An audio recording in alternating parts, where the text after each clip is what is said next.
que preguntan ¿hasta cuándo? Es que tendrán que esperar un poco más porque ya se acerca el día en que Dios juzgará a los que los hacen sufrir. Bueno, todo eso fue en el 5º sello.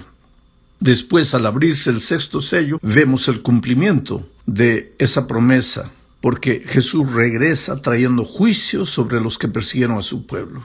Por lo tanto, hoy, a pesar de la aparente demora de Jesucristo, el pueblo afligido de Dios debe permanecer firme y saber que Dios oye y que responderá a sus oraciones. La respuesta a esas oraciones de los justos es lo que veremos en los capítulos 8 y 9 de Apocalipsis que estudiaremos esta semana. Aquí encontramos la visión de las 7 trompetas. En esta visión se muestra simbólicamente que a lo largo de la historia Dios ya ha intervenido muchas veces en favor de su pueblo oprimido y ha juzgado a los que lo persiguieron. El propósito de las 7 trompetas es asegurarle al pueblo de Dios que el cielo no es indiferente a sus sufrimientos y que los impíos no siempre se saldrán con las suyas. Bueno, para empezar, leamos Apocalipsis capítulo 8, versículos 3 y 4. Dice así: y otro ángel vino y se puso de pie delante del altar. Tenía un incensario de oro y le fue dado mucho incienso para que lo añadiese a las oraciones de todos los santos sobre el altar de oro que estaba delante del trono. Y el humo del incienso con las oraciones de los santos subió de la mano del ángel en presencia de Dios.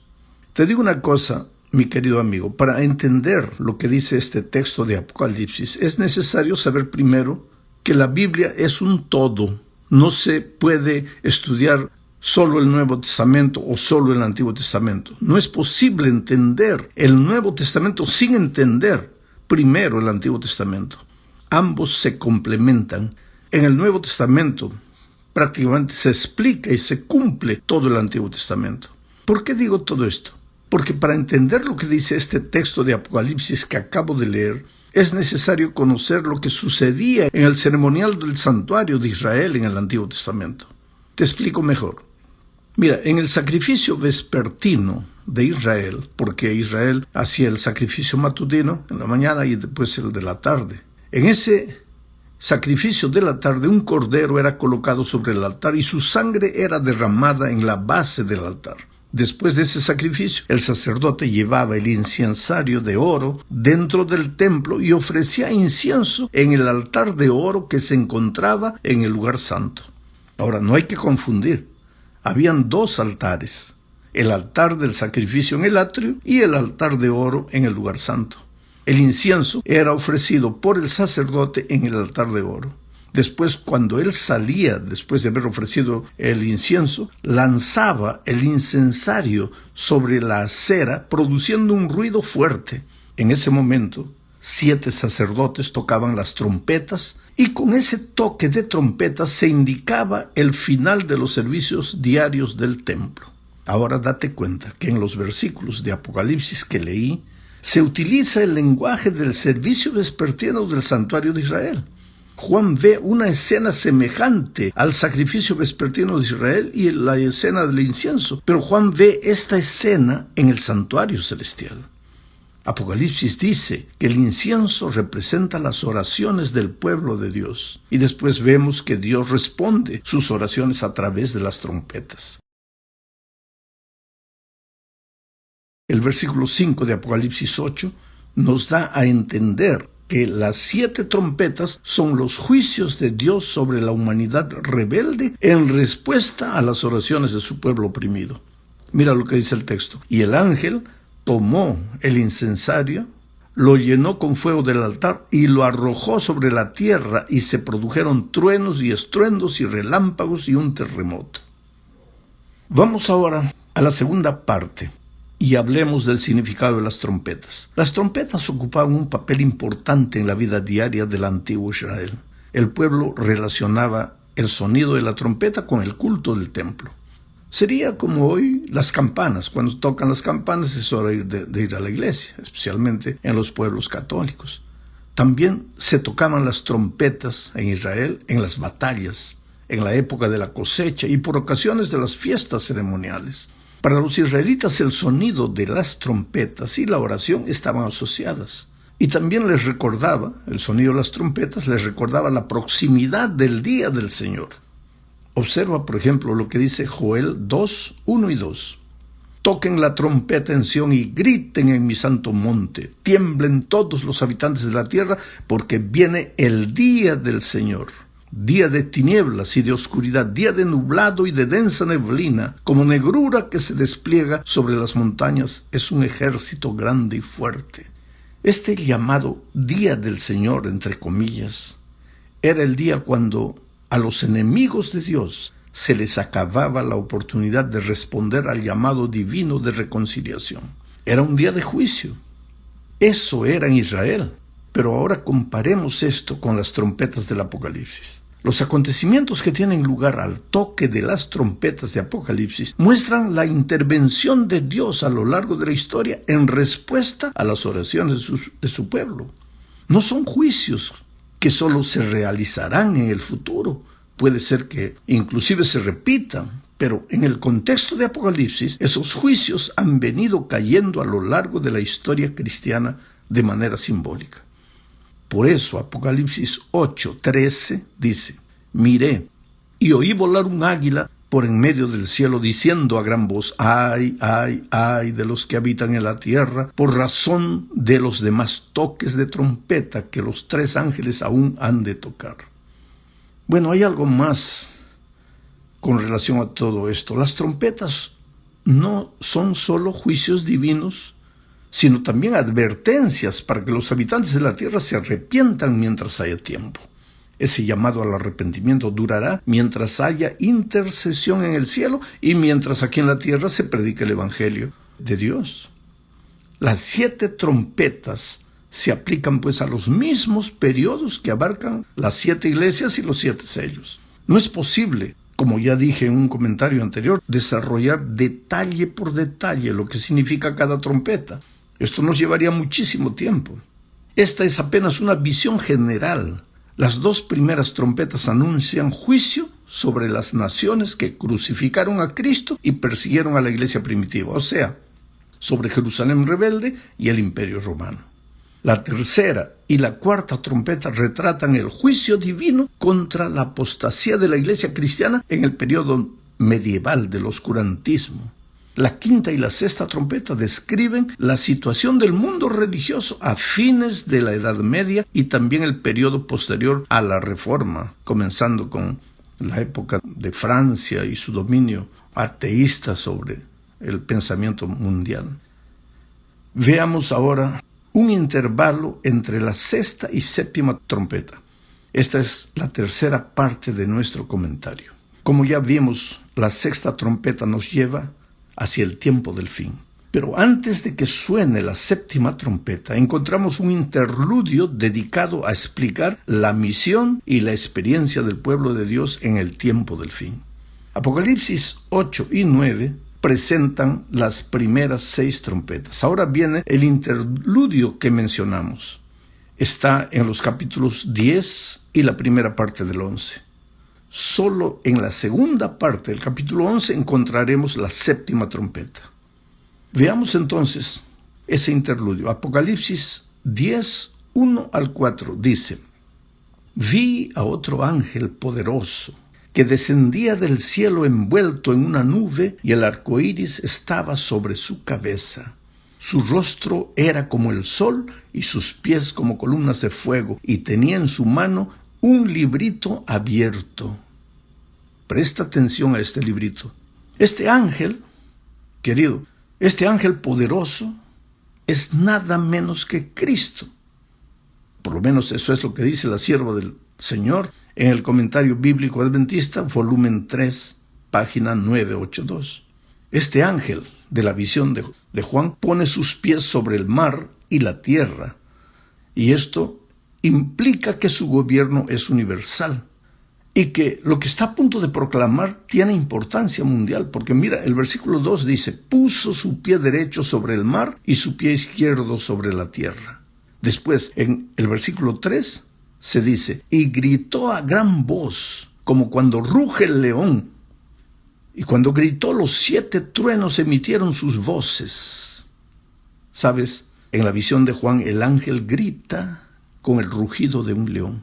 El rugido del león simboliza la voz de Dios. Eso dice Oseas 11:10. Mira, ellos vendrán en pos de mí. Yo, el Señor, rugiré como un león, y mis hijos vendrán temblando desde el occidente. Así que aquella voz que oye Juan es la voz del Dios Cristo. A Juan no se le permite escribir lo que dicen los truenos, porque el versículo 4 dice: cuando los 7 truenos hablaron, yo estaba por escribir, pero oí una voz del cielo que decía: sella las cosas que los 7 truenos hablaron, no las escribas. Quiere decir que hay cosas del futuro que Dios no nos ha revelado a través de Juan. Esto nos lleva a un asunto interesante que a veces crea problemas entre algunos creyentes. Juan, en Apocalipsis 10, 5 al 7, dice: entonces el ángel que vi estaba sobre el mar y sobre la tierra, levantó su mano derecha al cielo y, jurando por el que vive por los siglos de los siglos, por el mismo que creó el cielo, la tierra y el mar y todo lo que hay en ellos, dijo: se acabó el tiempo. Cuando llegue el momento de que el 7º ángel comience a tocar la trompeta, se cumplirá el misterio de Dios que Él ya había anunciado a sus siervos los profetas. Ahora, mi pregunta es: ¿a qué tiempo se refiere este ángel? Para entender este asunto necesitamos leer una visión de Daniel, registrada en Daniel 12, 6 y 7, que dice: uno de ellos le dijo al varón vestido de lino. Aquí está la descripción de este mismo ángel que vio Juan. Uno de ellos le dijo al varón vestido de lino que estaba sobre las aguas del río: ¿cuándo se cumplirán todos estos portentos? Y vi que el que estaba vestido de lino y de pie junto a las aguas del río levantó hacia el cielo las 2 manos y, jurando por el que vive por los siglos, dijo: pasarán un tiempo, más 2 tiempos y la mitad de un tiempo. Cuando la dispersión del poder del pueblo santo llegue a su fin, todas estas cosas se cumplirán. Ahora, mi amigo querido, ¿percibiste las palabras en común que usan Juan y Daniel? Ambos dicen que el ángel levantó su mano derecha al cielo y, jurando por el que vive por los siglos de los siglos, por el mismo que creó el cielo, la tierra, el mar y todo lo que hay en ellos. Pero primero, ambos mencionan la palabra tiempo. Juan dice que el ángel dijo que ya no habría más tiempo.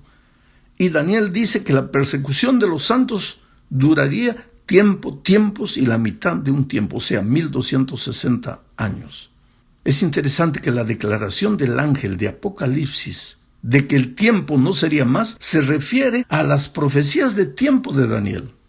Después de este periodo ya no habrá periodos de tiempo proféticos.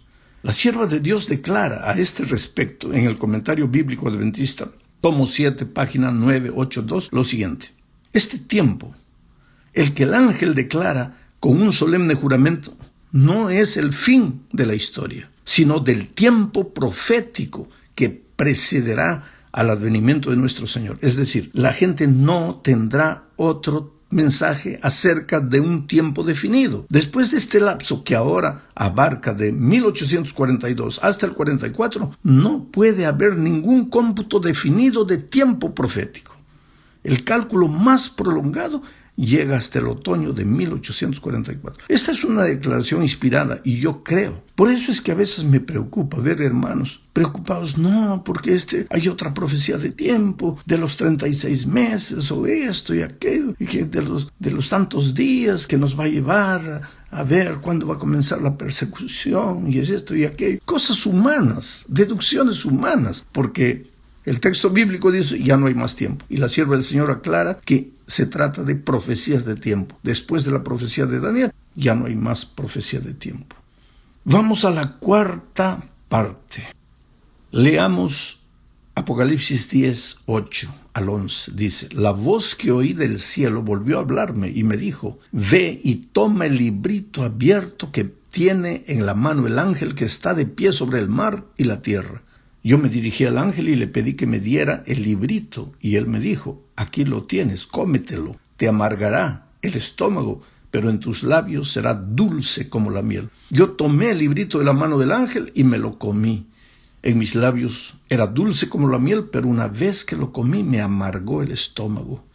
Y se me dijo, debes profetizar otra vez acerca de muchos pueblos, naciones, lenguas y reyes. Sabes, el acto de comer en la Biblia se utiliza para describir la aceptación de un mensaje de Dios para proclamarlo a la gente. Por lo menos eso es lo que dice Jeremías 15:16. Lo voy a leer. Fueron halladas tus palabras y yo las comí. Tus palabras fueron para mí el gozo y la alegría de mi corazón, porque yo soy llamado por tu nombre, oh Señor Dios de los ejércitos. Sabes, querido, la experiencia ha demostrado que muchas veces al recibir el mensaje todo parece maravilloso, pero al proclamarlo a veces resulta amargo, ya que muchos se resisten a él y lo rechazan. La experiencia amarga de Juan al comer el librito simboliza la apertura de las profecías de Daniel con relación al tiempo del fin. Aquí, Juan representa a la iglesia remanente, que es enviada a proclamar el Evangelio eterno. El contexto indica que la visión de Juan apunta a una experiencia amarga del remanente, cuando sobre la base de las profecías de Daniel, los mileritas pensaron que Cristo regresaría en 1844. Ese mensaje les resultó a ellos dulce como la miel. Sin embargo, cuando Cristo no vino como ellos esperaban, experimentaron un amargo chasco y consultaron las Escrituras para una comprensión más clara de lo que había pasado. Pero el ángel le dijo a Juan, debes profetizar otra vez acerca de muchos pueblos, naciones, lenguas y reyes. Esta orden indica que en los últimos días habrá un pueblo que surgirá para proclamar el mensaje de la segunda venida en conexión con las profecías de Daniel y Apocalipsis. Leamos ahora Apocalipsis 11, 1 y 2. Dice, entonces me fue dada una caña semejante a una vara de medir, y se me dijo, levántate y mide el templo de Dios y el altar, y a los que en él adoran, y deja aparte el atrio de afuera del templo, y no lo midas porque ha sido dado a los gentiles, y ellos pisotearán la ciudad santa por 42 meses. Percibe que este pasaje es la continuación de la escena de Apocalipsis 10. A Juan se le ordenó que midiera el templo, el altar y a los adoradores. El concepto de medir en la Biblia figurativamente se refiere al juicio. El mismo Jesús lo dijo en Mateo 7:2, porque con el juicio con que juzguen serán juzgados, y con la medida con que midan se les medirá. Solo que en el caso de esta medición de Apocalipsis, el templo que debía medir Juan está en el cielo, donde Jesús ministra en nuestro favor. Por lo tanto, Apocalipsis 11:1 se refiere al juicio que tiene lugar antes de la segunda venida y que para nosotros empezó en 1844. Este juicio se concentra exclusivamente en el pueblo de Dios, que son los adoradores del templo.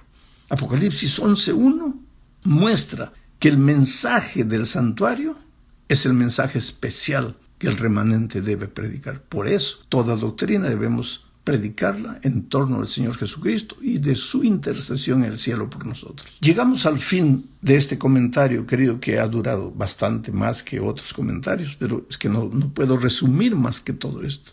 Y aquí hablaremos de los dos testigos. En el capítulo 11 del Apocalipsis aparece una profecía que anuncia los intentos demoníacos para destruir las Escrituras. Apocalipsis 11, 2 y 3 dice, yo mandaré a mis dos testigos, y ellos profetizarán por 1260 días vestidos de cilicio. Ellos son los dos olivos y los dos candeleros que están delante del Dios de la tierra. ¿Quiénes son estos testigos? Pues dejemos que el mismo Jesús responda. Cuando estuvo en esta tierra, le dijo a sus discípulos, escudriñad las Escrituras, porque a vosotros os parece que en ellas tenéis la vida eterna, y ellas son las que dan testimonio de mí. Aquí el Señor Jesús identifica las Sagradas Escrituras como los testigos. Pero en la profecía del Apocalipsis, afirmaba que esos dos testigos eran los dos olivos y los dos candeleros que están en pie delante del Dios de la tierra. Y es sorprendente verificar cómo todo concuerda, porque San Pedro señala que las Escrituras son como una antorcha, un candelero que alumbra en lugar oscuro. Y Zacarías las identifica con las dos ramas de olivo. ¿Te das cuenta que de acuerdo con la interpretación que da la misma Escritura, estos dos testigos son un símbolo de sus dos testamentos, a saber, el Antiguo y el Nuevo Testamento? ¿Pero en qué sentido darían su testimonio vestidos de luto o de cilicio? durante 1260 días. Pues este es el periodo en que la Iglesia de Dios sería perseguida y se tendría que esconder en las cuevas de los montes para poder sobrevivir. El motivo de esa persecución era la obediencia de esos cristianos a la palabra de Dios. Durante ese mismo periodo, las Escrituras testificaron vestidas de luto, es decir, ocultas, escondidas, porque su lectura estaba prohibida con el argumento de que la gente no tenía la capacidad necesaria para entenderlas, y que ese privilegio se les había concedido solo a los dirigentes religiosos. Pero la profecía que estudiamos en este capítulo continúa diciendo que después de este periodo de persecución de 1260 años, durante el cual los testigos darían su testimonio vestidos de luto, el texto dice: la bestia que surge del abismo hará guerra contra ellos y los vencerá y los matará. ¿Quién es esta bestia? ¿Y en qué sentido mataría a las Escrituras? En el lenguaje de la profecía, una bestia simboliza un reino o un poder político. Tenemos que identificar entonces un gobierno que después del periodo profético de los 1260 años, o sea, después de 1798, cuando termina ese periodo de 1260 años, tenemos que descubrir un poder que se haya levantado en ese tiempo y que casi haya destruido las Escrituras. Para identificar a esa bestia que mata, entre comillas, a los testigos, o sea, a las Escrituras, necesitamos buscar entonces un gobierno que persiguió a las Escrituras durante o después de 1798.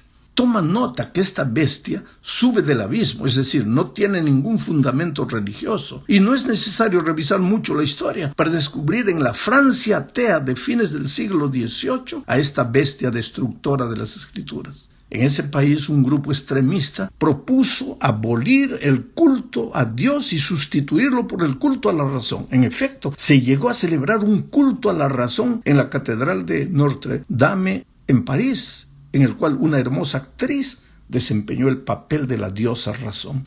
En 1793, la Asamblea Revolucionaria promulgó una ley prohibiendo la lectura de las Escrituras y se dio la orden de que se llevaran a la plaza pública todos los ejemplares de la Biblia de Dios para quemarlos como evidencia de que el gobierno no reconocía las Escrituras.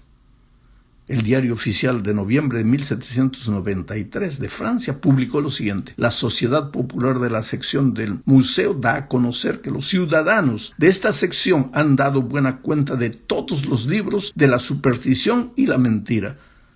Los libros de misa, de oración, el Antiguo y el Nuevo Testamento han expiado en una gran hoguera las insensateces que indujeron a cometer a